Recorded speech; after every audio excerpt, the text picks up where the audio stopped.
Kagulat World.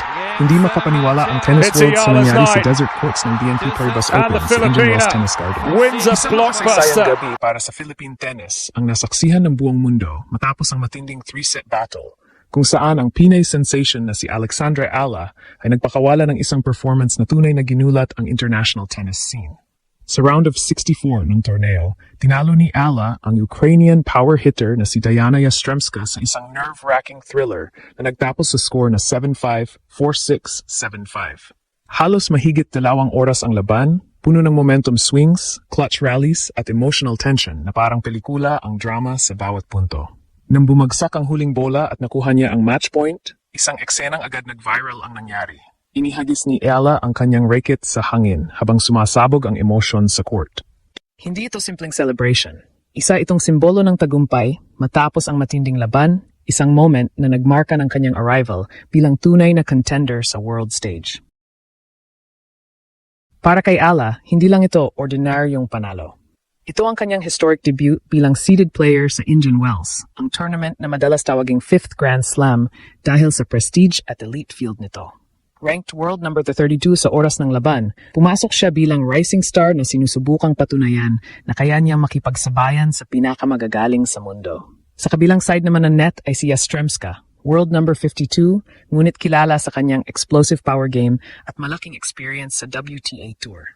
Mula pa lamang sa unang set, malinaw na magiging matindi ang laban. Si Yastremska ay agresibong naglalaro. Pinapakawala ang kanyang malakas na forehand at big serves upang agad makontrol ang rallies. Ngunit hindi nagpadaig si Ala. Sa halip, ginamit niya ang kanyang signature, left-handed precision at exceptional rally tolerance upang pahabain ang exchanges. Sa mga mahahabang rally na ito, nagsimulang mabasag ang rhythm ng Ukrainian. Sa first set, nagpakita si Ala ng matinding composure.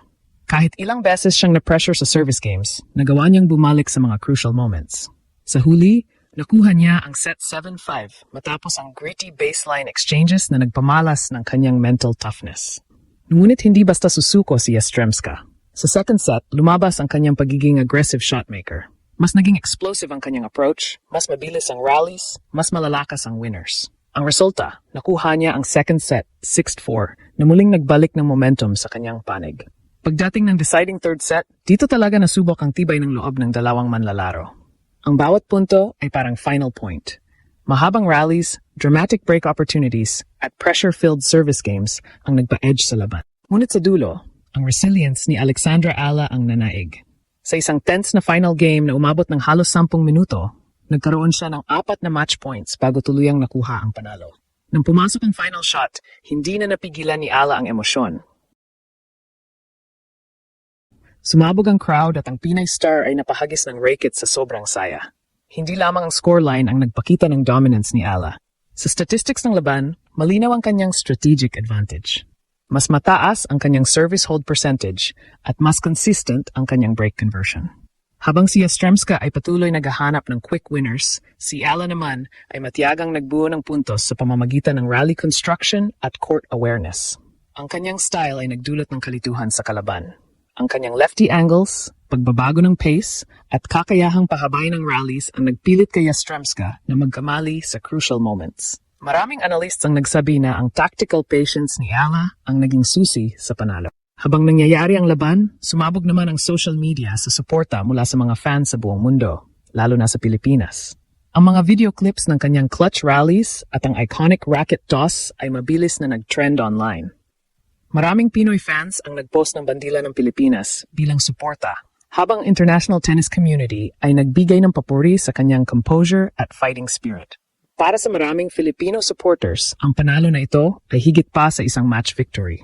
Isa itong simbolo ng pag-angat ng Philippine tennis sa global stage. Sa loob ng maraming taon, bihira ang pagkakataon na may Pinoy na umaabot sa ganitong level sa professional tennis. Ngunit ngayon, si Alexandra Ala ay patuloy na binabasag ang mga limitasyon.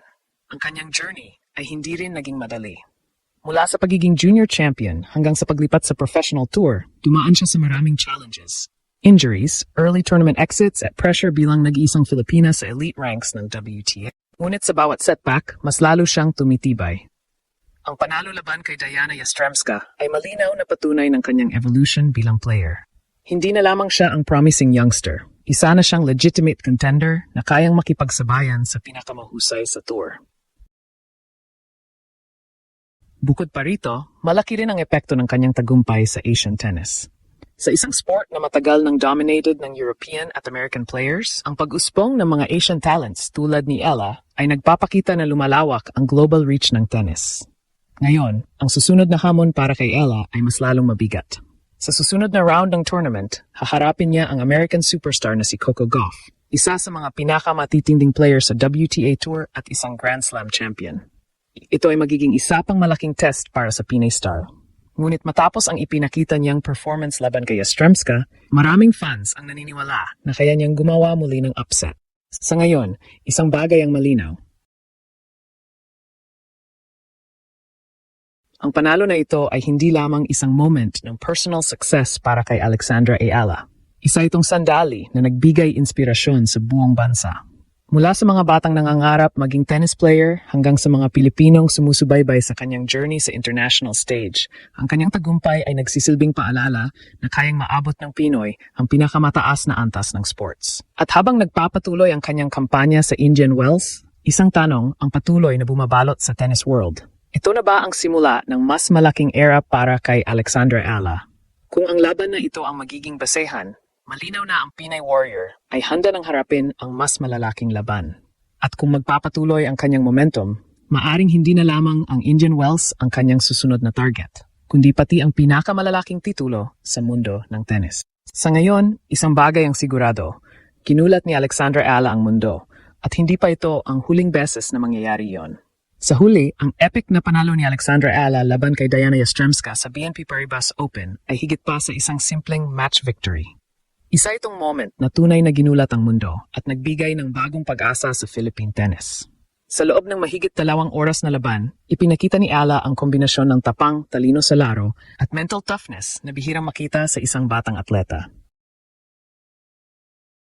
Mula sa gritty first set, sa pagkawala ng momentum sa second, hanggang sa dramatic comeback sa deciding third set, naging malinaw na ang Pinay star ay may puso ng isang tunay na champion. Ang iconic moment kung saan inihagis niya ang racket matapos makuha ang panalo ay simbolo ng lahat ng pinagdaanan niya, mula sa pressure, doubts, hanggang sa ultimate triumph sa world stage. Para sa maraming Pilipino, ang tagumpay na ito ay hindi lamang personal achievement ni Ella, kundi isang tagumpay ng buong bansa na patuloy na nangangarap makita ang isang Pinoy na magtagumpay sa pinakamataas na level ng tennis. Ngayon, mas lalong lumalaki ang paniniwala ng fans na ang journey ni Alexandra Ayala ay papunta sa mas malalaking tagumpay.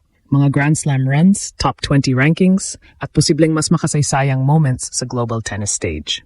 Ang tanong ngayon, hanggang saan pa kaya ang mararating ng Pinay Warrior na ito?